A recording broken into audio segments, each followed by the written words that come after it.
Hey, what's up? So, crowdfunding, first full week in September. Actually, the slowest week in September of all things, right? That's crazy. And I still have like 5 or 6 games I can talk to you about. And that's the absolute popcorn eating, crazy watching, hopefully not spending that much September that we have upcoming in front of us. I wasn't kidding. Hype video or not, right? Let's talk though. What do you need to know? First up this week, Isofarian Guard, reprint expansion. The biggest box coming from crowdfunding not named Dash Haven, right? Do you need a 1 to 2 player campaign scenario driven lifestyle game? You don't, but that's okay. You're going to get it and you're going to look at it and you're going to envy those who post on social media that may have it in the first place. And you know what? You don't need to spend $200 and $250, whatever this all in is going to be, because you know it's going to be extensive, because they offered a few deluxifications, a few add-ons, a playmat or two, you know, everything else. But it's a 1 to 2 player game. Do you have a good 1 to 2 player situation? Now, obviously 1 to 2 players is a little bit easier than, say, requiring 4 characters to be managed all at once, but that still doesn't make it any more tolerable, manageable within the setting of this. And that's what you kind of got to think about. I'm intrigued. You know, it's one of those games where, if they sent me a review copy, I'd be all over trying it and comparing it to the other stuff out there. But, you know, for knowing your audience or knowing yourself, that's the other reason I have taken Mage Knight off of my wish list on Board Game Geek, right? Because, you know, everyone says, yeah, it's a you can do it, multiplayer solitaire, but realistically, this is how many players you need, and this is how many players it's best with. And for me personally, I don't do a lot of that. The only game that I've bought or backed purposefully for a 1 player count is 20 Strong, and I have regrets about that right now from Chip Theory Games. So we're going to kind of see where this goes. But speaking of solo, let's stick with the solo theme here. The other one, I think this is going to be a sleeper of the week. I think people are going to like this, but the other thing is I have a soft spot, I have a blind spot for these Japanese games in the first place, and this is Unreliable Wizard going over on GameFound. And it's a 1 player wizard leveling up RPG, Chrono Trigger, 16-bit-esque art, defeating a demon lord. And I don't know, is it going to be any good? It's gotten a little bit of hype from some of the Eastern channels, like Cardboard East really talked about it. I think like someone like Z Garcia or one of those other guys from Dice Tower mentioned it and had a little bit of thoughts on it. I think there's a review on Board Game Geek as well you can check out.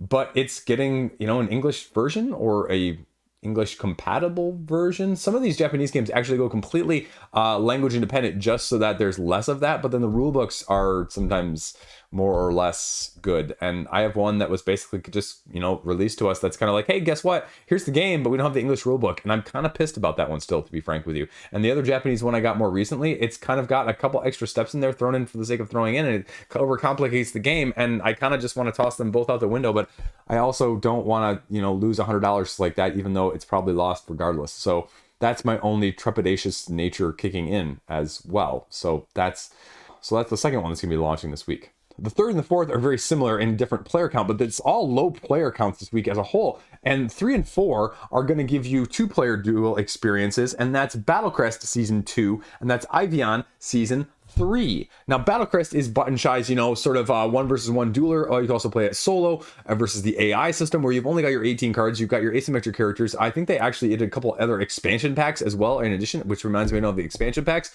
But it's sort of just a light card-driven, spatially oriented card flipping, depending on which action you use, having 3 up that you're going to be battling back and forth with. Knock them out. And then Ivion is more of a deck construction, deck battling, 3D board driven with miniatures. A little bit heavier overall mage dueling game. And season 3, season 2, we'll see. Season 2 is actually in the process of being delivered. They just advertised on the media group that I'm a part of. They're looking for some hype, some gameplay, how to play situation, high production, high quality. And you're going to see some of that in the very, very near future. Probably, maybe not in time for the campaign, because I think it was literally like a day or two before me filming this.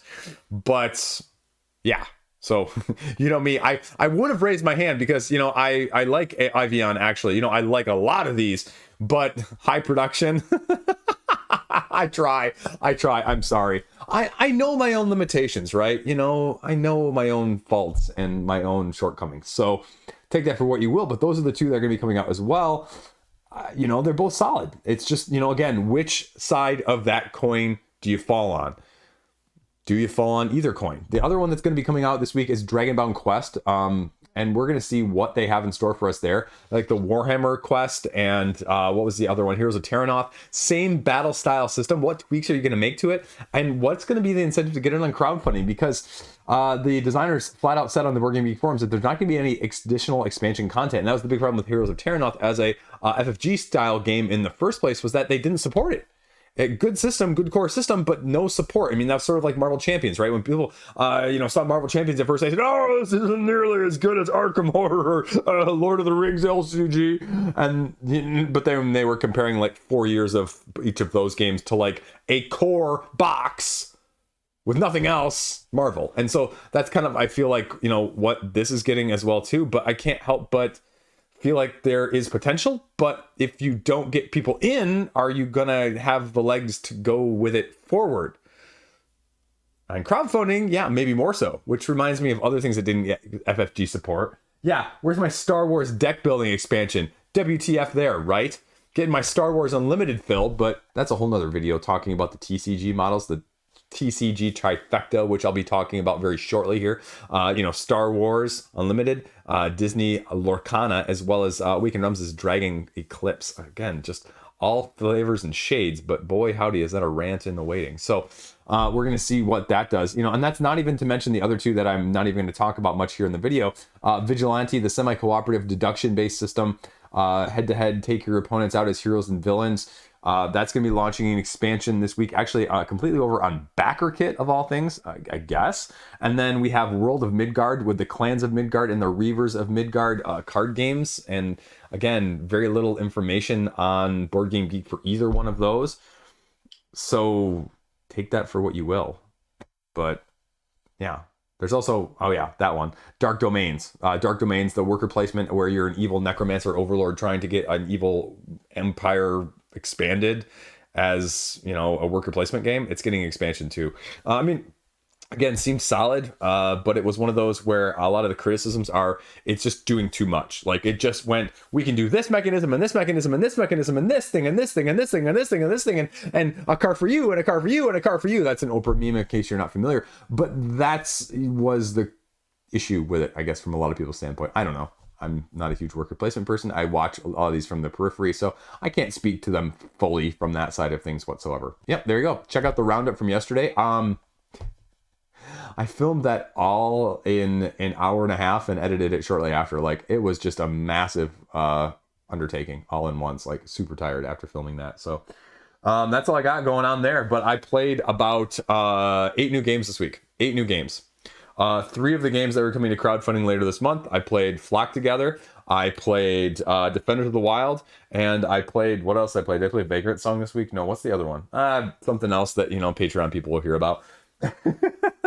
And then I played about 4 or 5 other games retail-wise, including a couple brand new, spanking new ones, like this one, Leaf.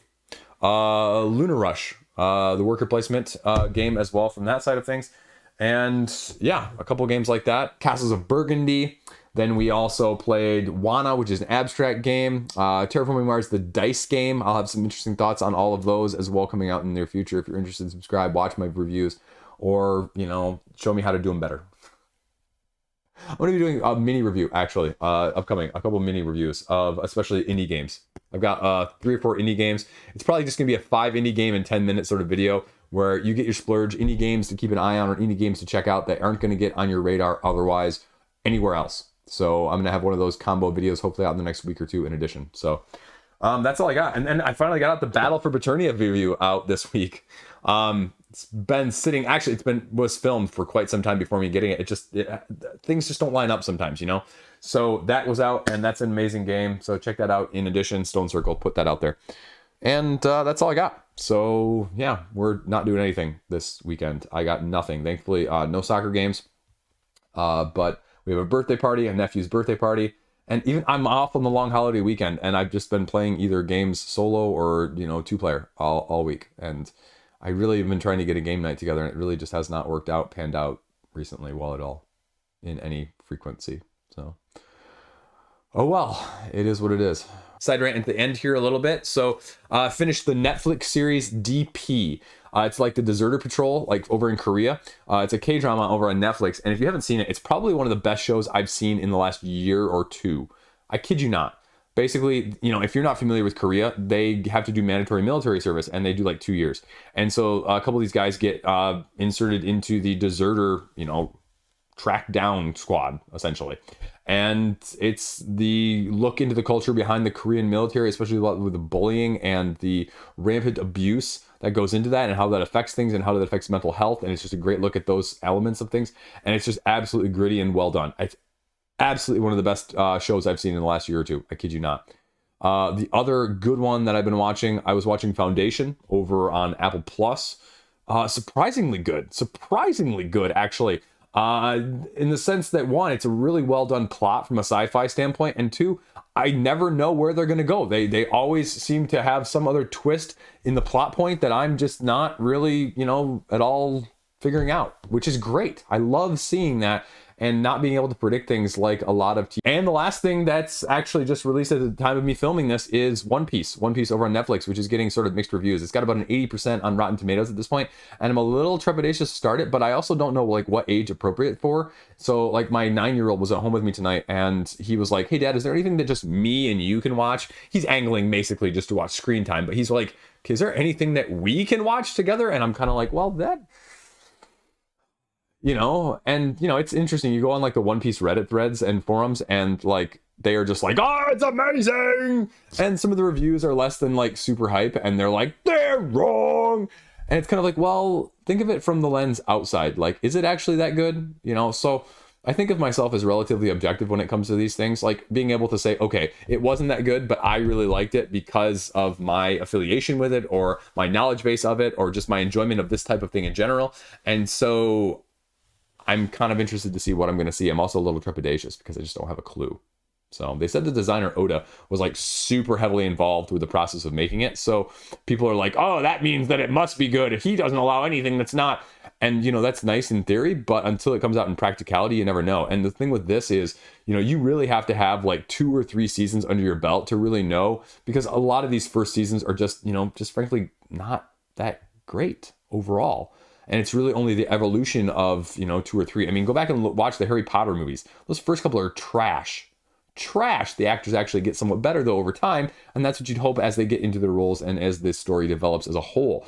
And that's what I'd hope to see with One Piece in that sense. But that's also assuming that Netflix actually keeps them on the hook and, you know, is willing to make, I don't know, a dozen seasons of it, because, you know, they're not. They're going to cancel it after like 2.5. And then you're going to be like, well, there goes that. Never going to have that completed. That was a nice 1-story arc of live action One Piece, right? As they're 27 years in the making so far of the actual manga. Yeah, not kidding about that, folks. 27 forking years. So if you started that when you were 15, you're 42 right now. That's insane. So anyway. Also, you know, it's the designer, no one knows what he looks like because he doesn't do any media. All his media stuff is like filmed over, or pictures for, you know, like covered and stuff. So his general appearance is not known by pretty much most people, which is kind of cool and interesting. Like, it'd be like if I wore a mask all the time while I did this channel, right? I got nothing else. I'm done. Peace out. Have a great freaking day. Subscribe if you made it this far. If you made it through the rant and you're not subscribed, you owe it to yourself to subscribe. Or if you want to know my specific thoughts on some of those other games, go to the Patreon. Peace out. Great freaking holiday weekend. Thanks for watching.